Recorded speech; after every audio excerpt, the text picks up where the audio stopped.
After months of counting and inspecting millions of Maricopa County ballots, the full results of the 2020 election audit have been released. And we have live team coverage on those results. Political insider Bram Resnick has been following this very complicated story for us since the very beginning. Bram, the results, they started online at 1 o'clock. They're still happening. Experts are weighing in. There's so many details to flush out about this audit. I mean, we're talking from pattern recognition of early voting ballots to a rundown of security measures. They talked about bad signatures and duplicates. So much to divulge. But bottom line, what is the takeaway for viewers? What do they need to know?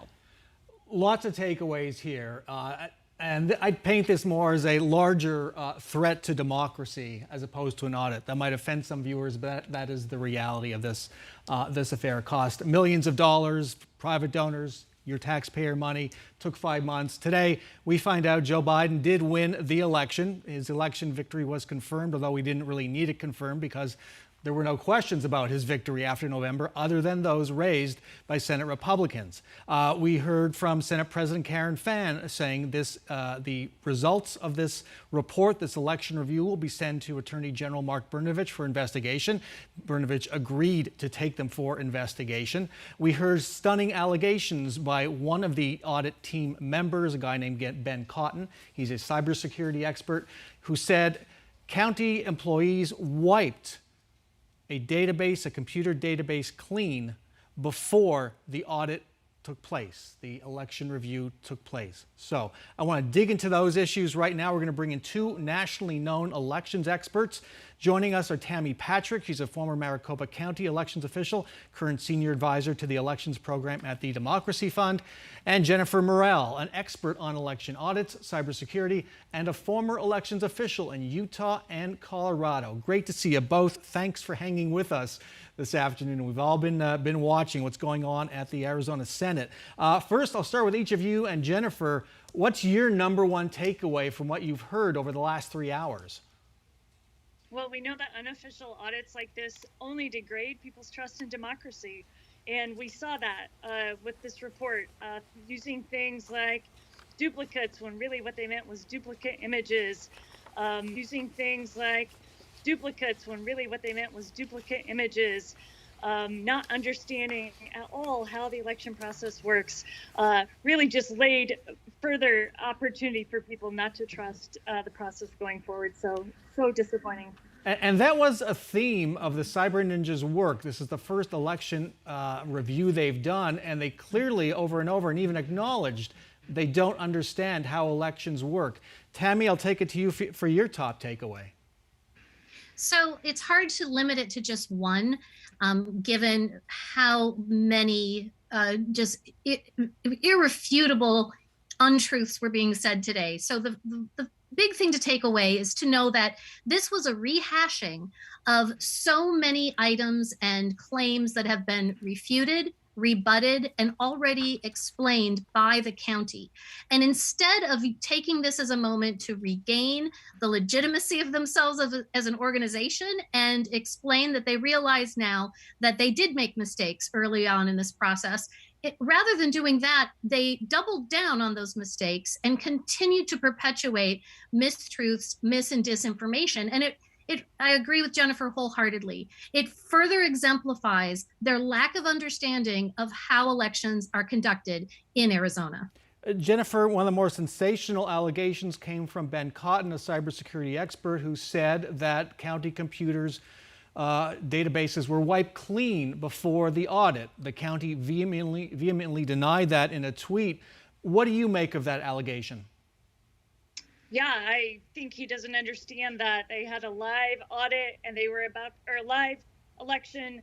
They needed to run an audit. They had to back up and archive that election, remove that election so that the auditors coming in at that point, SLI, Pro VMV, could run ballots to conduct their audit. He made it sound like that information, that data was gone. We clearly know that wasn't the case. Maricopa has said repeatedly that all of that data was backed up, which I should just add is normal process. Those EMS servers only hold so much, and in a county that size, that's a very normal thing to do, is to remove those files from the main EMS and back them up onto a server.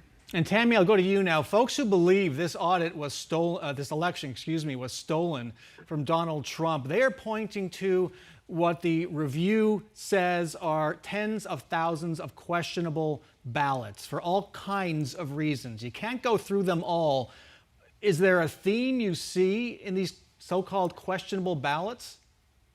The theme here is a lack of understanding of what they're looking at and what it means and how to interpret what it is that they're reviewing.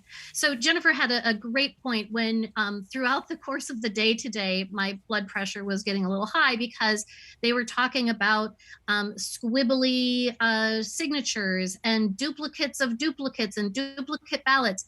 And it's important to know that you can have a duplicated image of one envelope that has one ballot in it, and that is the ballot that got counted. You can take two pictures of that ballot envelope, and that's what they're referring to. And so over and over again, there was a misrepresentation of the facts. The truth is out there. I'm an old X-Files fan, and the truth is out there, and it's easy to understand the process if they're willing to find the truth and then to tell the truth. But unfortunately, in this moment, we didn't hear the truth today. We just heard the continued perpetuation of these falsehoods, and it has nothing to do with confidence. It has everything to do with money and power. What was there any one thing you heard, real quickly to wrap up, any one thing you heard, though, that gave you pause, that made you think, you know what, the county could do that better? Jennifer? The county can and did do all of that better. And audit and elections aren't perfect, but they continue to look at ways to improve their processes. One thing that didn't get done throughout all of this is there was no look closely at standard operating procedures, processes, and practices. You heard over and over again in the testimony today, I assume, or I suppose, or I'm not sure.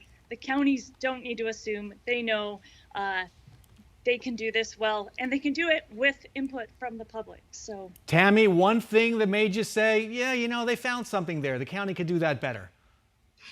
So not just the county, but I think one of the things that the state could do, and this is actually one of the recommendations in the report, is to adopt what many states call automatic or automated voter registration. And what that means is that when you have an update of a voter's record that gets supplied to the Department of Motor Vehicles or to the Postal Service, that the county or the state automatically updates that voter's information. That currently does not happen in Arizona. And I was rather surprised to see that in the draft report last night and earlier today, but that is something that many states do. All right, Tammy Partick, Jennifer Morrell, thanks so much for your insight. thank Thanks, you. Fran.